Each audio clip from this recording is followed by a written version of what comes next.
ओम शांति। 20 अगस्त 2024 बाबा के महावाक्य। मीठे बच्चे, काम काज करते हुए भी एक बाप की याद रहे।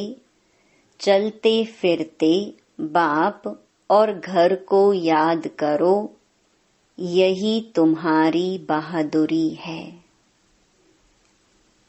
प्रश्न: बाप का रिगार्ड और डिसरिगार्ड कब और कैसे होता है?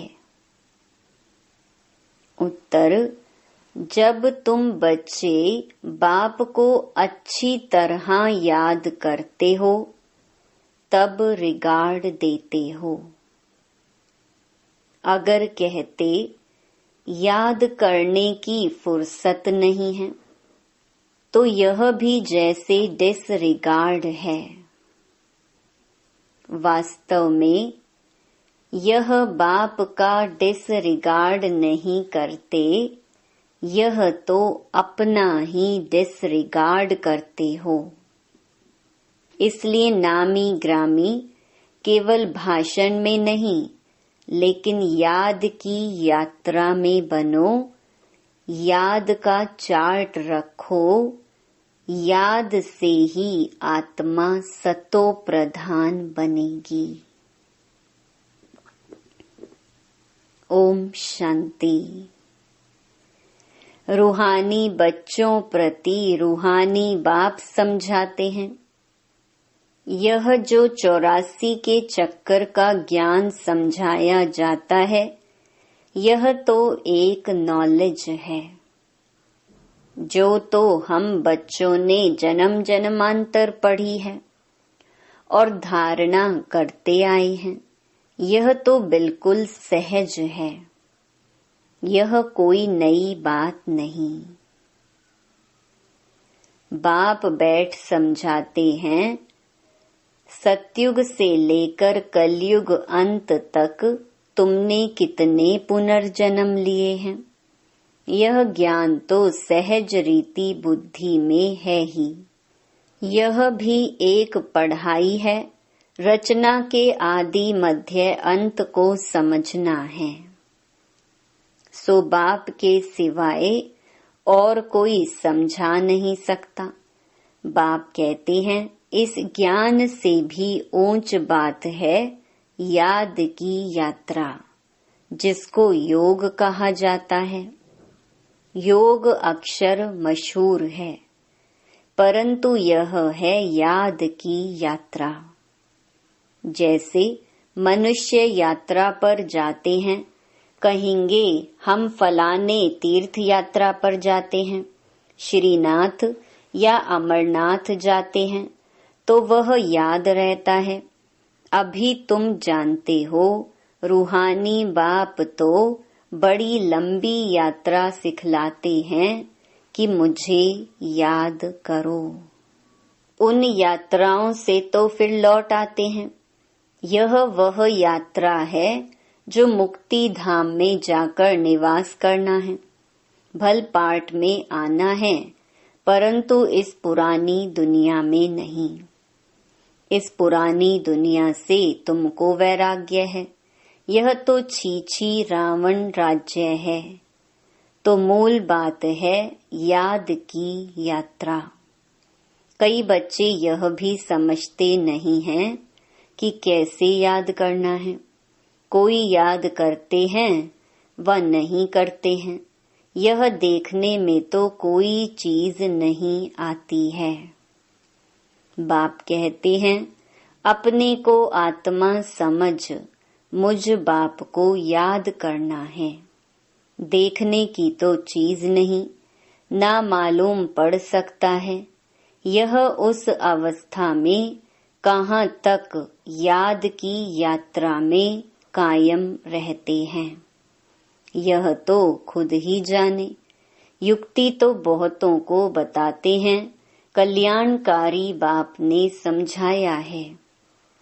अपने को आत्मा समझ शिव बाबा को याद करो। भल अपनी सर्विस भी करते रहो, जैसे मिसाल पहरे पर बच्चे हैं, चक्कर लगाते रहते हैं। इनको याद में रहना तो बड़ा सहज है, सिवाय बाप की याद के और कुछ याद नहीं आना चाहिए। बाबा मिसाल दे बताते हैं, उस याद की यात्रा में ही आए जाएं। जैसे पादरी लोग जाते हैं, कितना साइलेंस में जाते हैं, तो तुम बच्चों को भी बड़ा प्रेम से बाप और घर को याद करना है। यह मंजिल बड़ी भारी है। भक्त लोग भी यही पुरुषार्थ करते रहते हैं, परंतु उनको यह पता नहीं है कि हमको वापस जाना है। वह तो समझते हैं जब कलयुग पूरा होगा तब जाएंगे। उनको भी ऐसे सिखलाने वाला तो कोई है नहीं। तुम बच्चों को तो सिखलाया जाता है। जैसे पहरा देते हो तो एकांत में जितना बाप को याद करेंगे उतना अच्छा है।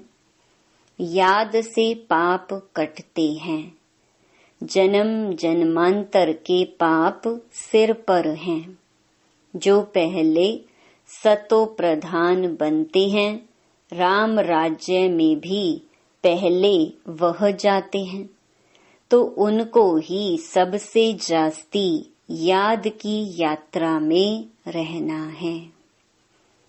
कल्प कल्प की बात है, तो इनको याद की यात्रा में रहने का अच्छा चांस है। यहाँ तो कोई लड़ाई झगड़े की बात ही नहीं है। आते जाते अथवा बैठते एक पंथ दो कार्य, पहरा भी दो, बाप को भी याद करो। कर्म करते बाप को याद करते रहो। पहरे वाले को तो सबसे जास्ती फायदा है। चाहे दिन को चाहे रात को जो पहरा देते हैं उन्हों के लिए बहुत फायदा है। अगर यह याद रहने की आदत पड़ जाए तो बाप ने यह सर्विस बहुत अच्छी दी है, पहरा और याद की यात्रा। यह भी चांस मिलता है बाप की याद में रहने का। यह भिन्न भिन्न युक्तियां बताई जाती हैं याद की यात्रा में रहने की। यहाँ तुम जितना याद में रह सकेंगे उतना बाहर धंधे आदि में नहीं। इसलिए मधुबन में आते हैं रिफ्रेश होने। एकांत में जाकर एक पहाड़ी पर बैठ याद की यात्रा में रहें, फिर एक जाए व दो तीन जाएं। यहाँ चांस बहुत अच्छा है। यही मुख्य है बाप की याद। भारत का प्राचीन योग मशहूर भी बहुत है। अभी तुम समझते हो इस याद की यात्रा से पाप कटते हैं। हम सतो प्रधान बन जाएंगे तो इसमें पुरुषार्थ बहुत अच्छा करना है। बहादुरी तो इसमें है जो काम करते बाप को याद कर दिखलाओ। कर्म तो करना ही है क्योंकि तुम हो प्रवृत्ति मार्ग वाले। गृहस्थ व्यवहार में रहते, धंधा आदि करते, बुद्धि में बाप की याद रहे। इसमें तुम्हारी बहुत बहुत कमाई है। भल अभी कई बच्चों की बुद्धि में नहीं आता है। बाप कहते हैं चार्ट रखो। थोड़ा बहुत कोई लिखते हैं। बाप युक्तियां तो बहुत बताते हैं। बच्चे चाहते हैं बाबा के पास जाएं। यहाँ बहुत कमाई कर सकते हैं। एकांत बहुत अच्छी है। बाप सम्मुख बैठ समझाते हैं, मुझे याद करो तो पाप कट जाएं, क्योंकि जन्म जन्मांतर के पाप सिर पर हैं। विकार के लिए कितने झगड़े चलते हैं, विघ्न पड़ते हैं। कहते हैं बाबा हमको पवित्र रहने नहीं देते। बाप कहते हैं बच्चे तुम याद की यात्रा में रह जन्म जन्मांतर के पाप जो सिर पर हैं वह बोझा उतारो। घर बैठे शिव बाबा को याद करते रहो। याद तो कहाँ भी बैठ कर सकते हो, कहाँ भी रहते यह प्रैक्टिस करनी है। जो भी आए उनको भी पैगाम दो। बाप कहते हैं अपने को आत्मा समझ बाप को याद करो। इनको ही योग बल कहा जाता है। बल माना ताकत, शक्ति। बाप को सर्वशक्तिमान कहते हैं ना, तो वह शक्ति बाप से कैसे मिलेगी? बाप खुद कहते हैं मुझे याद करो। तुम नीचे उतरते उतरते तमो प्रधान बन गए हो, तो वह शक्ति बिल्कुल खत्म हो गई है, पाई की भी नहीं रही है।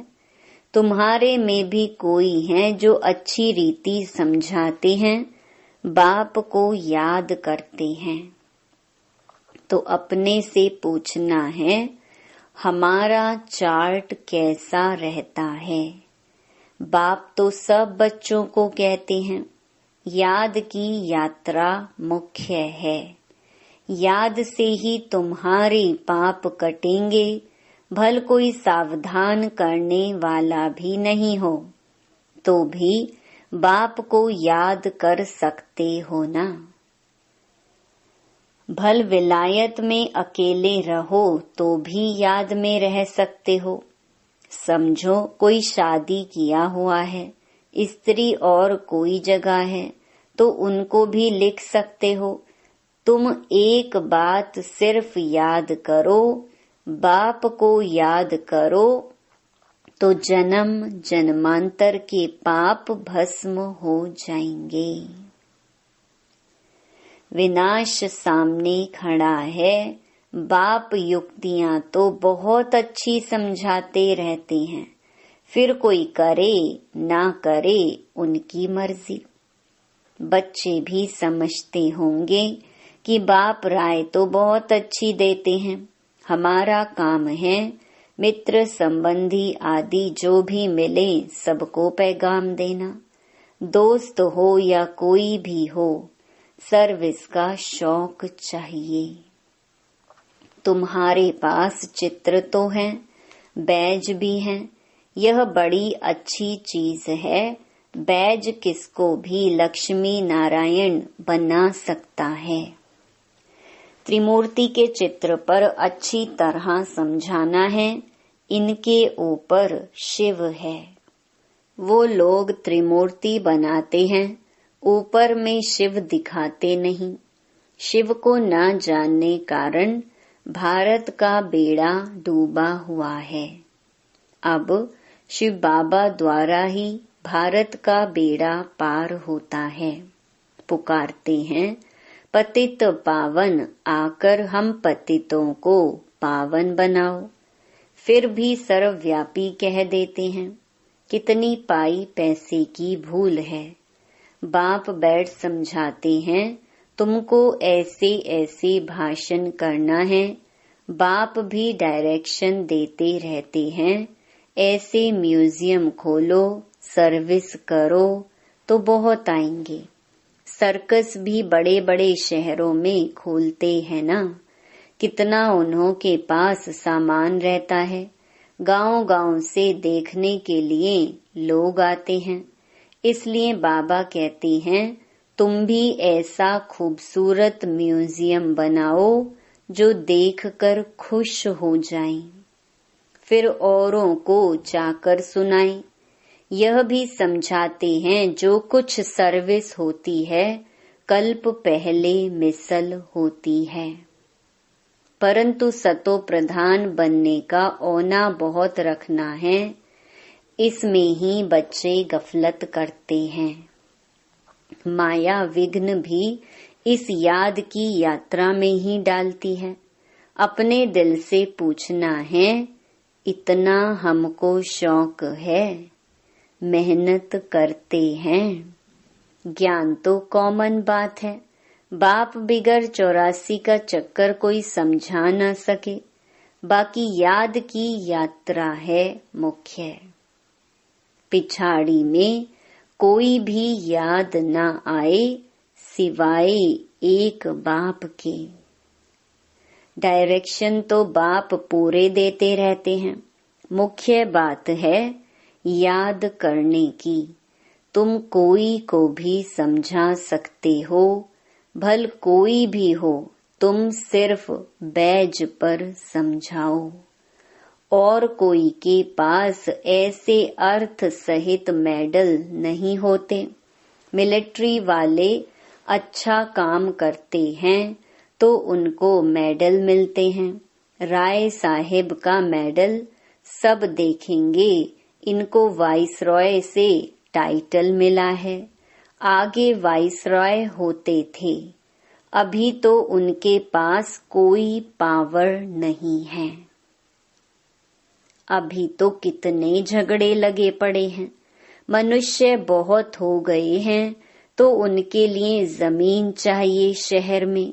अभी बाबा स्वर्ग की स्थापना कर रहे हैं, इतने सब खलास हो, बाकी कितने थोड़े जाकर रहेंगे।